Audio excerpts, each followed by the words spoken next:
He smiled when I walked in that morning. The kind of smile that assumes loyalty, obedience, ownership. His eyes were bright, expectant, like a man waiting for applause at the end of his own performance. "Ready to train Shelby?" he asked, his tone drenched in false warmth. I smiled back, a small, precise curve of the lips. "No," I said quietly, setting my briefcase on the desk I built 15 years ago with my own hands. "I'm here to finish something."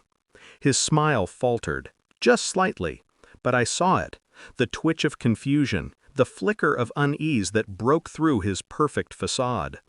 The morning sun poured through the glass walls of his office, the light cutting through the dust like truth. On the wall behind him, our company's logo gleamed in polished steel. Marshall & Sons Construction, not Marshall & Son in law. Never had been. He'd made that clear yesterday. When he announced, with pride, that his son, the boy who'd spent more time in nightclubs than job sites, would be taking over the company I had built from the ground up. "Don't take it personally," he said, his hand on my shoulder like a father consoling a child. "You'll handle paperwork. Shelby needs to learn from you." I hadn't said a word then. I'd only nodded, and gone home to make sure everything I had prepared was ready. The betrayal wasn't new. It had been quietly cementing itself for years, like a crack beneath the surface of a foundation no one bothers to check. I used to think he was grooming me, preparing me to take his place one day. He'd trusted me with contracts worth millions, with clients who trusted my signature more than his. He'd introduced me at board dinners as the man who kept the company running. But that's all I ever was to him, a man who kept things running. The family business, his family, was never meant for me. I'd see it sometimes in the way he looked at Shelby. That pitying affection of a father who knows his son is incompetent, but still sees his blood as reason enough to inherit an empire. When I married his daughter, I thought I'd earned my place in more ways than one. I gave him loyalty, gave her stability, gave this company my years, my back, my soul.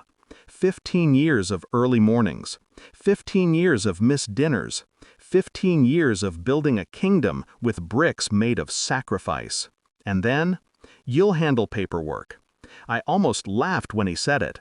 The cruelty of it wasn't in the words, it was in how casually he spoke them, like I was a tool being reassigned. That night, I went home early. My wife wasn't there. Her car was gone. Again. She said she was helping her father plan the transition. It was a strange phrase, because that's exactly what I was doing too.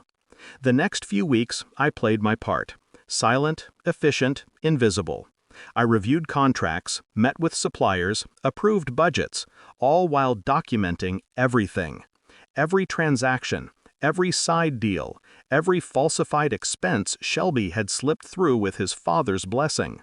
I noticed patterns, payments rerouted, accounts renamed, projects with inflated costs, money disappearing into personal accounts.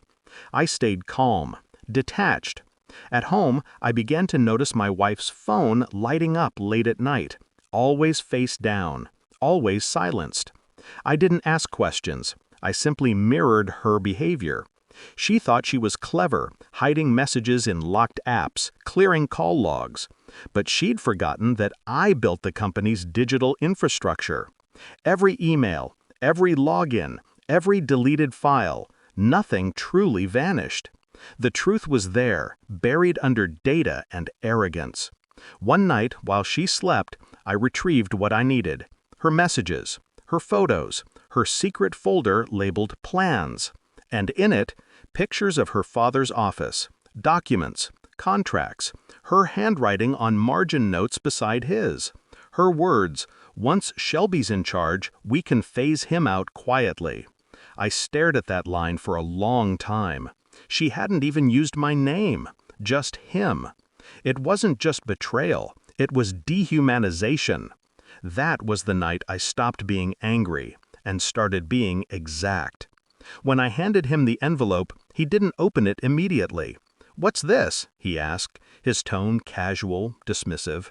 "Documentation," I said, "for the transition." He smiled again, condescending, fatherly. "Good man. I knew you'd handle this maturely." He opened the file. Inside were bank statements, email transcripts, proof of embezzlement. His son's name on every falsified entry. His daughter's digital signature approving them. The blood drained from his face. "What is this?" "Your son's training material," I said. He looked at me, his eyes shaking, his lips trying to form words that no longer carried authority. You can't." "I already did." Outside his office, workers were gathering. The news had spread fast. I'd scheduled a mandatory financial audit that morning. External investigators were already in the lobby. He didn't know that. Server. He just stared at the evidence of his own failure, of his family's rot, and for the first time in 15 years, he looked small. He called my name. His voice trembled now. "We can fix this. You've been like a son." "I'm not your son," I said. I turned toward the window. The cranes outside loomed over half-finished buildings, projects I'd overseen, structures that would outlive all of us. "I was the man who built your foundation," I continued. "You just mistook it for your legacy." His hands were shaking, fingers clinging to the edge of the desk that no longer belonged to him. "What do you want?" he whispered. "Nothing." I turned back to him, calm, certain. "You'll resign before noon. Shelby will step down. The board will handle the rest." He swallowed hard. "And if I don't?"